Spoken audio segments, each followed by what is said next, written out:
Hi friends, I am Abhishek. Welcome to my YouTube channel the ocean of शिक्षा।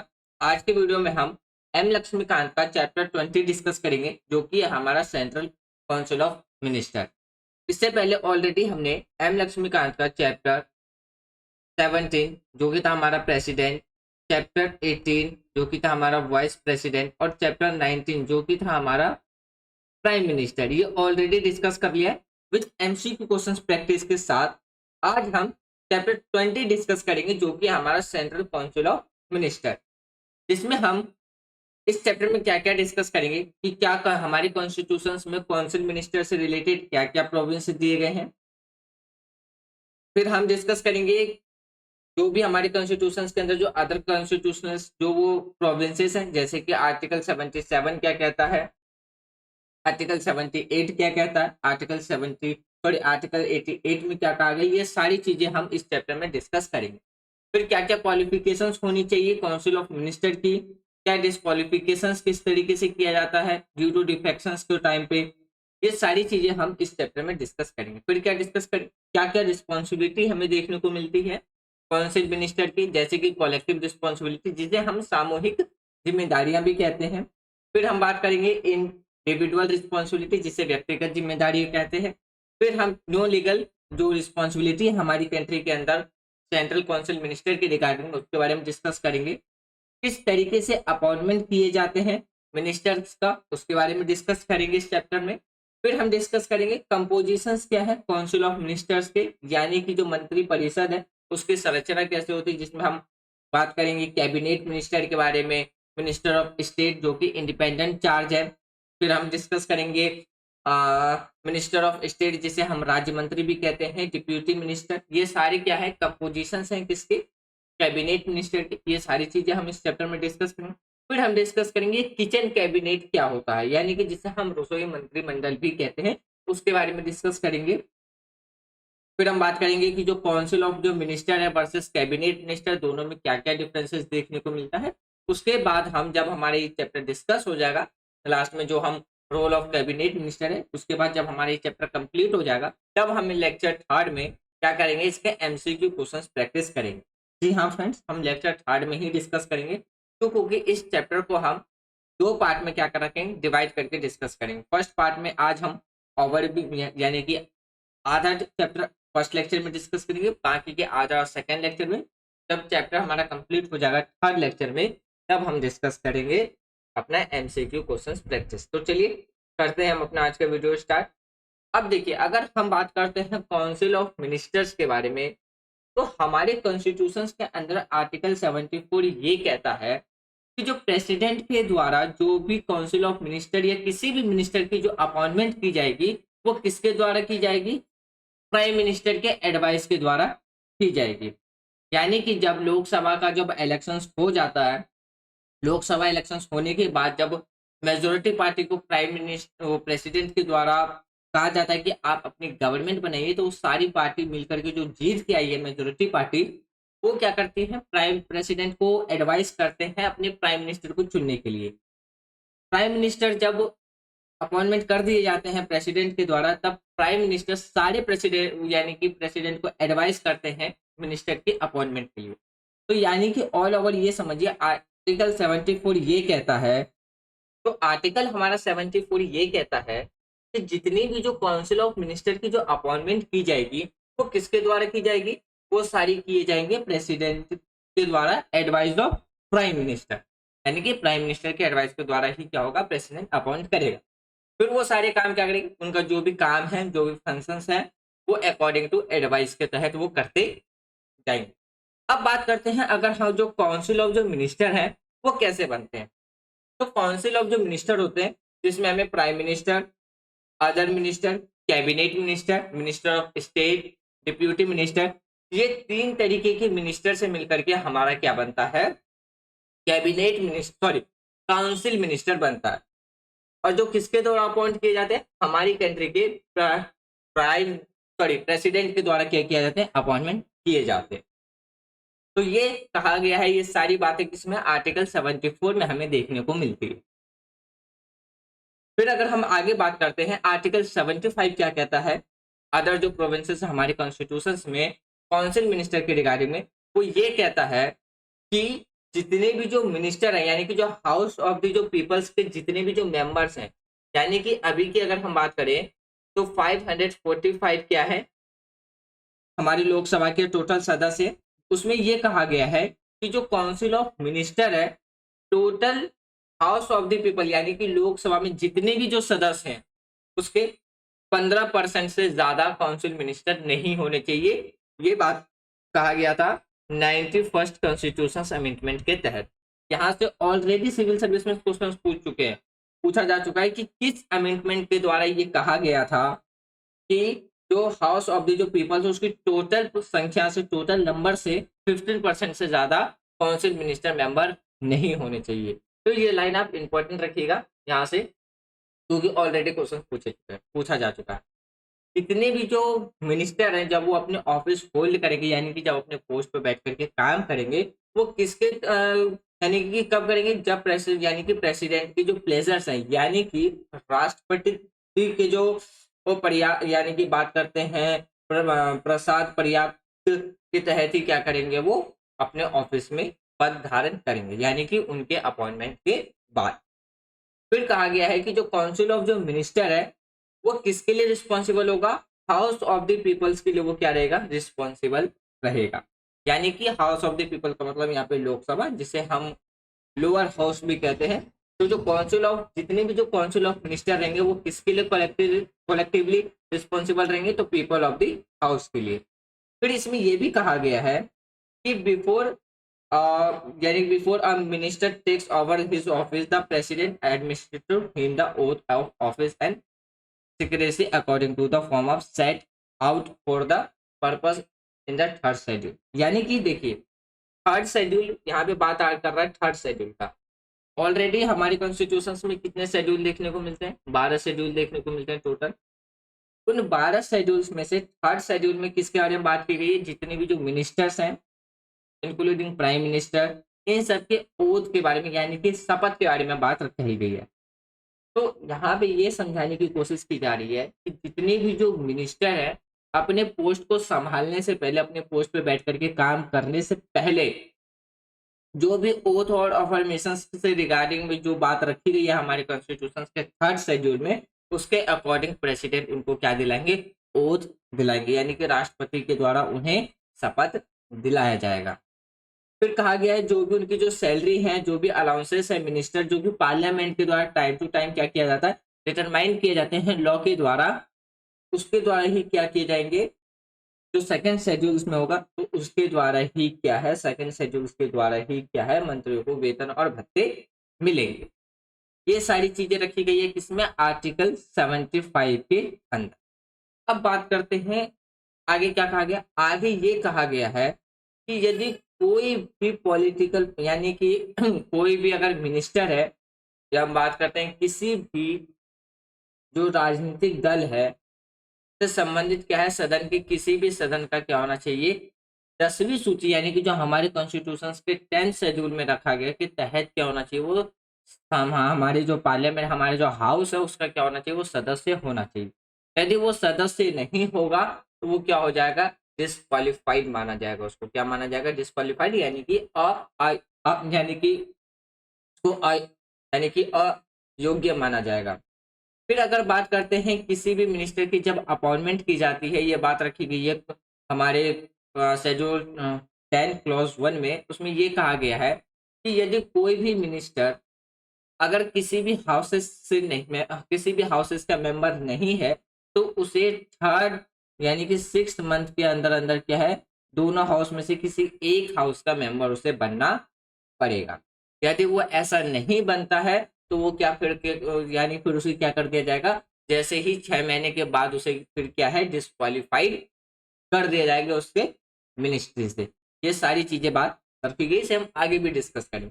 फिर आगे क्या कहा गया, आगे ये कहा गया है, वही बात है जो कि मैंने अभी समझाया कि यदि कोई भी मिनिस्टर है वो दोनों हाउसेस में से किसी का एक का मेंबर नहीं है और फिर भी उसको अपॉइंटमेंट एज ए मिनिस्टर किया जाता है, तो उसे 6 मंथ के अंदर अंदर या तो राज्यसभा का या लोकसभा का क्या बनना पड़ेगा, एक सदस्य उसे बनना पड़ेगा। तब जाकर के वो क्या कर सकता है, अपनी मिनिस्ट्री को आगे कंटिन्यू होल्ड कर सकता है। यदि वो नहीं करता है 6 महीने के अंदर अंदर, यदि वो सीट यानी कि किसी भी हाउस का मेंबर नहीं बनता है, तो उसे क्या कर दिया जाएगा, इस केस में डिस्क्वालिफाइड कर दिया जाएगा।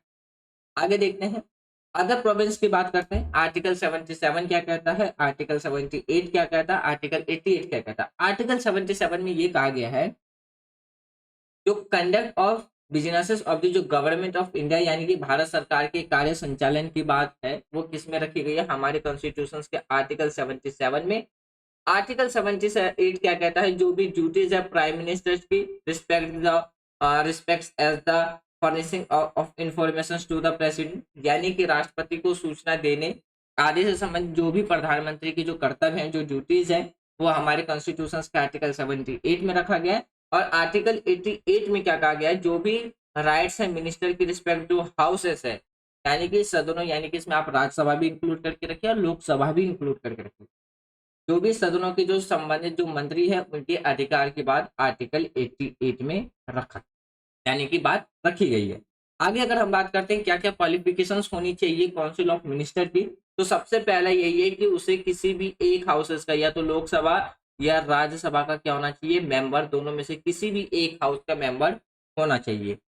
उसके बाद क्या कहा गया है कि यदि कोई व्यक्ति किसी भी हाउस का सदस्य नहीं है, मेंबर नहीं है, और उसको मंत्री के रूप में अपॉइंटमेंट किया जाता है, मिनिस्टर के रूप में अपॉइंटमेंट किया जाता है, तो उसे 6 मंथ के अंदर अंदर क्या होगा, किसी भी एक हाउसेस का मेंबर यानी कि किसी भी एक हाउस से इलेक्ट होकर के आना पड़ेगा विद इन 6 मंथ। यदि वो 6 महीने के अंदर नहीं आएगा तो उसे डिस्क्वालीफाई कर दिया जाएगा।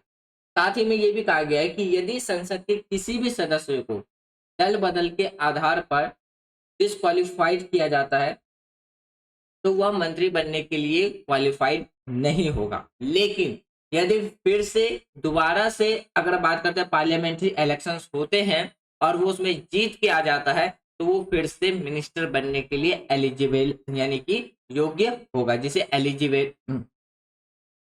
दोबारा से एलिजिबल माना जाएगा। तो ये बात रखी गई थी किसमें, डिस्क्वालिफिकेशन ऑफ दी जो मिनिस्टर्स हैं ड्यू टू डिफेक्शन। डिफेक्शन का मतलब था दल बदल। अब आगे देखते हैं, आगे क्या क्या रिस्पॉन्सिबिलिटीज हमें देखने को मिलती है काउंसिल मिनिस्टर की, तो सब इसमें कुछ बातें रखी गई है। जैसे कि अगर हम आर्टिकल 75 की बात करते हैं, तो आर्टिकल 75 में ये कहा गया है कि, देखिए आर्टिकल 75 में ये कहा गया है कि जितने भी जो काउंसिल ऑफ जो मिनिस्टर होंगे, वो किसके लिए, लोकसभा के लिए उत्तरदायित्व रहेंगे।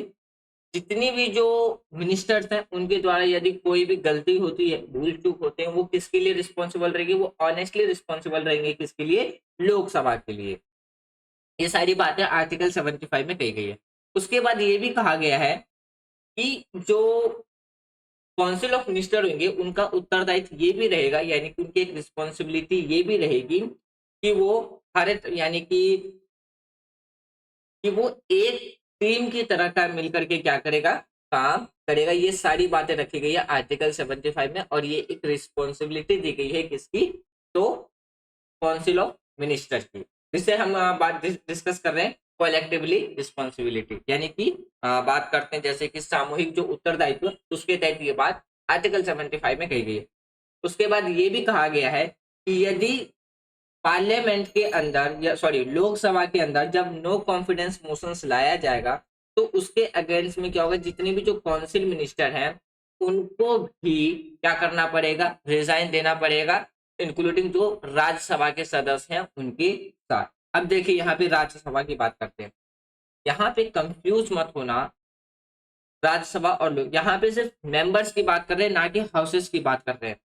देखिए लोकसभा डिसॉल्व हो जाता है, राज्यसभा डिसॉल्व नहीं होता है, इसीलिए राज्यसभा को परमानेंट हाउस भी कहा जाता है, परमानेंट हाउस भी कहा जाता है। क्यों, क्योंकि ये हमेशा कंटिन्यू रहता है, ये डिसॉल्व नहीं होता। लेकिन यहाँ पे जो लोकसभा की बात की, यहाँ पे जो राज्यसभा की बात की जा रही है, यहाँ पे मान लीजिए कोई पर्सन है, वो राज्यसभा का सदस्य है, किसका सदस्य, राज्यसभा का मेंबर है, और नो कॉन्फिडेंस मोशंस लाया जाता है लोकसभा के अंदर, और जब काउंसिल ऑफ मिनिस्टर यानी कि जब जो मेजोरिटी पार्टी है वो अपना कॉन्फिडेंस खो देती है, मेजोरिटी खो देती है, तो जो मेंबर राज्यसभा का सदस्य होगा सिर्फ वो रिजाइन देगा, अदर पर्सन नहीं देंगे, सिर्फ वही पर्सन रिजाइन देगा जो काउंसिल मिनिस्टर में है लेकिन वो लोकसभा के साथ का नहीं राज्यसभा का मेंबर है, तो वो भी रिजाइन उसमें दे देंगे। लेकिन पूरा यहाँ पे आप राज्यसभा के साथ कंफ्यूज मत कर। तो यानी कि इसमें ये कहा गया है कि यदि लोकसभा के अंदर नो कॉन्फिडेंस मोशंस लाया जाता है तो जितने भी जो काउंसिल्स ऑफ मिनिस्टर हैं, चाहे वो लोकसभा के मेंबर्स के हो या राज्यसभा के मेंबर्स के हो, दोनों को ही क्या करना पड़ेगा, फिर रिजाइन करना पड़ेगा। ये बात भी कहा गई, ये इनकी एक रिस्पॉन्सिबिलिटी दी गई है हमारे कॉन्स्टिट्यूशन के अकॉर्डिंग। फिर ये भी कहा गया है कि जो अदर साइड्स हैं, जो काउंसिल ऑफ मिनिस्टर है, वो प्रेसिडेंट को क्या करेंगे, एडवाइस करेंगे resolve of the Lok Sabha on the ground of किसके, हाउस डज नॉट रिप्रेजेंट के बेस पे। अब जैसे देखिए जो काउंसिल ऑफ मिनिस्टर है वो किस किस बेस पे, यानी कि इस बेस पे भी प्रेसिडेंट को एडवाइस दे सकते हैं लोकसभा डिसॉल्व करने के लिए कि वो लोकसभा में ऑनेस्टली क्या नहीं कर रहे, रिप्रेजेंट नहीं कर रहे। और उसमें ये भी कहा जा सकता है कि वो दोबारा से इलेक्शंस यानी कि नए इलेक्शंस को दोबारा से कंडक्ट कराए। इस बेसिस पे भी क्या है, जो काउंसिल ऑफ मिनिस्टर है वो क्या कर सकते हैं, एडवाइस दे सकते हैं किसको, प्रेसिडेंट को। फिर अगर हम बात करते हैं जो प्रिंसिपल ऑफ कलेक्टिव रिस्पॉन्सिबिलिटी है, also connotes that cabinet discuss behind all cabinet minister and other minister even if they differ in the cabinet meeting। यानी कि ये कहा गया है कि जो हमारा कलेक्टिवली रिस्पॉन्सिबिलिटी का जो प्रिंसिपल है उसमें ये कहा गया है कि जो कैबिनेट के द्वारा जो भी डिसीजंस लिया गया हो, चाहे उसमें बात करते हैं जो अदर्स मिनिस्टर उसमें इंक्लूड हो या ना हो, उसके बाद भी उनके लिए क्या होगा, वो बाइंडिंग होगा। ये बात भी इनके लिए एक रिस्पॉन्सिबिलिटी के तौर पे बात कही गई है। उसके बाद ये भी कहा गया है कि जितने भी जो मिनिस्टर्स हैं, जो काउंसिल्स ऑफ मिनिस्टर हैं, कैबिनेट मिनिस्टर, हर तरीके से पार्लियामेंट के अंदर और पार्लियामेंट के बाहर हर एक डिसीजंस पे वो क्या करेंगे, उसको सपोर्ट करेंगे। ये भी एक इनकी कलेक्टिवली रिस्पॉन्सिबिलिटी बताई गई है।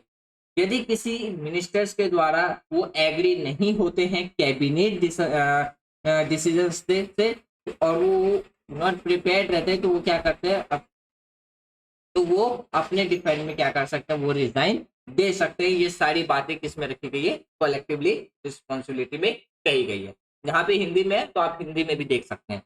अब बात करते हैं जैसे कि इंडिविजुअल रिस्पॉन्सिबिलिटी के बारे में, जिसे हम व्यक्तिगत जिम्मेदारियां भी कहते हैं। तो काउंसिल ऑफ मिनिस्टर के पास कुछ इंडिविजुअल्स रिस्पॉन्सिबिलिटीज भी रहती है, यानी कि जो व्यक्तिगत जिम्मेदारियां वो भी रहती है। अब जैसे देखिए आर्टिकल 75 में भी क्या है, जो इंडिविजुअल्स रिस्पॉन्सिबिलिटी है उसका सिद्धांत हमें, उसका जो प्रिंसिपल्स है हमें देखने को मिलता है। उसमें ये भी कहा गया है कि जो मंत्री है, जितने भी जो मिनिस्टर्स हैं, राष्ट्रपति के द्वारा ही क्या रहेंगे, वो प्लेजर्स रहेंगे, यानी कि प्लेजर्स के द्वारा ही वो अपने पद को क्या करेंगे, धारण करेंगे, पोस्ट को होल्ड करेंगे, उस पोस्ट पे बैठ करके काम करेंगे। जिसका मतलब ये है कि राष्ट्रपति किसी भी मंत्री को उस समय भी हटा सकता है जब जो काउंसिल ऑफ मिनिस्टर है, यानी कि हम बात करते हैं जो मंत्री परिषद है, उसमें जब लोकसभा का क्या हो, विश्वास प्राप्त हो, पहला। फिर क्या कहा गया है, दूसरा ये, लेकिन राष्ट्रपति की सलाह पर, यानी कि अगर हम बात करते हैं राष्ट्रपति जो है प्राइम मिनिस्टर के एडवाइस पर ही क्या करता है, किसी भी मिनिस्टर को रिमूव करता है। प्रधानमंत्री यानी कि हमारी कंट्री की जो राष्ट्रपति है उन्हें इस्तीफा देने के लिए भी कह सकता है। यहाँ पे प्रेसिडेंट को इस्तीफा देने के लिए नहीं, यानी कि जो काउंसिल ऑफ मिनिस्टर है उसकी बात कर रहे हैं, यानी कि प्राइम मिनिस्टर के द्वारा किसी भी काउंसिल ऑफ मिनिस्टर्स को रिजाइन देने के लिए कह सकता है, या किसी भी मिनिस्टर्स के प्रदर्शन से जब वो सस्टिफाइड ना हो तो उसे क्या कर सकता है, डिसमिस, यानी कि अगर हम बात करते हैं या मतभेदों के कारण से क्या है, राष्ट्रपति को उस मिनिस्टर को पोस्ट से हटाने के लिए भी एडवाइस दे सकता। उस वक्त उस टाइम पे क्या होगा, प्राइम प्रेसिडेंट के द्वारा उस मिनिस्टर को उसके पोस्ट से हटा दिया जाए। फिर कहा गया है इसी में कि जो प्राइम मिनिस्टर है, जो हमारी कंट्री के प्रधानमंत्री है, इस शक्ति का प्रयोग करके क्या है, जो भी सामूहिक उत्तरदायित्व के जो नियम है उसका क्या करता है, वो अनुपालन को सुनिश्चित करता है। ये एक इंडिविजुअल रिस्पॉन्सिबिलिटी देखने को मिलती है काउंसिल्स ऑफ मिनिस्टर्स की। अब बात करते हैं हमारे कॉन्स्टिट्यूशंस में कोई भी लीगल रिस्पॉन्सिबिलिटी देखने को नहीं मिलती है। जिस तरीके से यानी कि ब्रिटेन के जस्ट अपोजिट हमारे कॉन्स्टिट्यूशंस में जो भी लीगल रिस्पॉन्सिबिलिटी देखने को मिलता है उसका कोई भी हमारे कॉन्स्टिट्यूशन में प्रोविंस देखने को नहीं मिलता, यानी कि उसका कोई भी उत्तरदायित्व प्रणाली हमें कोई भी प्रावधान देखने को नहीं मिलता। अगर हम बात करते हैं जो सिस्टम ऑफ लीगल रिस्पॉन्सिबिलिटी है, यानी कि जो कानूनी उत्तरदायित्व की जो प्रणाली है, इसका मतलब ये है कि किसी भी सार्वजनिक कार्य के लिए क्या है, राष्ट्रपति के आदेश पर किसी भी मंत्री द्वारा क्या है प्रति हस्तांतरण नहीं किया जाएगा या नहीं किया जाना चाहिए। ये चीजें हमें देखने को मिलती है नॉन लीगल रिस्पॉन्सिबिलिटी में। अब बात करते हैं किस बेसिस पे क्या है मिनिस्टर की अपॉइंटमेंट्स की जाती है। तो सबसे पहले प्राइम मिनिस्टर क्या करते हैं, प्रेसिडेंट को एडवाइस करते हैं अदर मिनिस्टर को अपॉइंट करने के लिए, और वो प्रेसिडेंट के द्वारा ही क्या किया जाता है, फिर अपॉइंट किए जाते हैं। फिर अगर हम बात करते हैं प्रेसिडेंट के द्वारा क्या है किसी भी पर्सन को प्राइम मिनिस्टर के रिकमेंडेशंस पे यानी कि एडवाइस पे क्या कर सकते हैं, फिर उन्हें, यानी कि इसका मतलब ये है कि जो प्राइम मिनिस्टर है, सॉरी जो प्रेसिडेंट है, उन्हीं मिनिस्टर को अपॉइंट करते हैं जिसे प्राइम मिनिस्टर रिकमेंडेड करते हैं। फिर उसके बाद बात करते हैं यदि कोई भी पर्सन किसी भी हाउस का मेंबर नहीं है और उसे अपॉइंट किया जाता है एक मिनिस्टर के द्वारा, तो उसे 6 मंथ के अंदर अंदर दोनों हाउस में से किसी एक हाउस का मेंबर बनना होगा। यदि वो ऐसा नहीं करता है तो उसे डिस्क्वालीफाइड कर दिया जाएगा। A minister who is a member of one house of parliament has right to speak. यदि कोई मिनिस्टर किसी भी एक हाउस का मेंबर है तो उसे भी बोलने का अधिकार होगा। To take part in the proceedings of the houses but can vote only it. एक चीज याद रखिएगा, यहाँ पे बोलने का अधिकार तो होगा लेकिन वो सिर्फ उसी हाउस के इलेक्शंस में पार्टिसिपेट कर पाएगा, वोट में पार्टिसिपेट कर पाएगा जिसका वो मेंबर है। यानी कि मान लीजिए कोई मिनिस्टर लोकसभा का मेंबर है तो वो सिर्फ लोकसभा में ही क्या कर पाएगा, वोट कर पाएगा। अगर कोई पर्सन राज्यसभा का मेंबर है तो वो सिर्फ राज्यसभा में ही क्या कर पाएगा, वोट कर पाएगा। तो ये सारी कंडीशंस रखी गई है अपॉइंटमेंट ऑफ मिनिस्टर्स के रखी गई। तो फ्रेंड्स आज हम अपना डिस्कशन यही रखते हैं, कल हम इसको आगे कंटिन्यू करेंगे लेक्चर 2 में। तो मुझे उम्मीद है आज जो भी हमने डिस्कस किया वो आपको प्रॉपरली समझ में आ गया होगा। यदि कोई भी डाउट हो तो आप अपना डाउट कमेंट बॉक्स में लिख देना। जब हम चैप्टर प्लीज का लेक्चर 2 डिस्कस करेंगे तो उससे पहले हम अपने डाउट्स क्लियर करेंगे, तब जाकर के हम अपने आगे के टॉपिक्स को कंटिन्यू करेंगे। आज की वीडियो कंप्लीट करने से पहले एक छोटी सी इंफॉर्मेशन मैं आपको दे दूं कि हमारा वीडियो पैटर्न किस तरीके से चलता है। अब हमारा जो वीडियो डिस्कशन चल रहा है उसमें हम क्लास 6 से लेकर के क्लास 12 की एनसीईआरटी भी कंप्लीट कर रहे हैं, इसमें भी हमारा पॉलिटी सीरीज चल रहा है। और इसके पैरेलल में हम क्या कर रहे हैं, एक स्टैंडर्ड बुक भी डिस्कस कर रहे हैं जो कि हमारा एम लक्ष्मीकांत, पॉलिटी की एक स्टैंडर्ड बुक कंप्लीट कर रहे हैं जो कि चल रहा है हमारा पॉलिटी में एम लक्ष्मीकांत। एम लक्ष्मीकांत की बात करते हैं तो इसमें हमने part 1, part 2 with MCQ questions practice के साथ और 2 टेस्ट के साथ हमने क्या कर लिया, कंप्लीट कर लिया। यानी कि चैप्टर 1 से लेकर के चैप्टर 16 तक कंप्लीट कर लिया। अभी हमारा जो पार्ट 3 है उसको हम कंप्लीट कर रहे हैं। इसमें से हमने चैप्टर 18 जो कि था हमारा प्रेसिडेंट, चैप्टर 19 जो कि था हमारा चैप्टर 17, चैप्टर 18 जो कि था हमारा वाइस प्रेसिडेंट, चैप्टर 19 जो कि था हमारा प्राइम मिनिस्टर।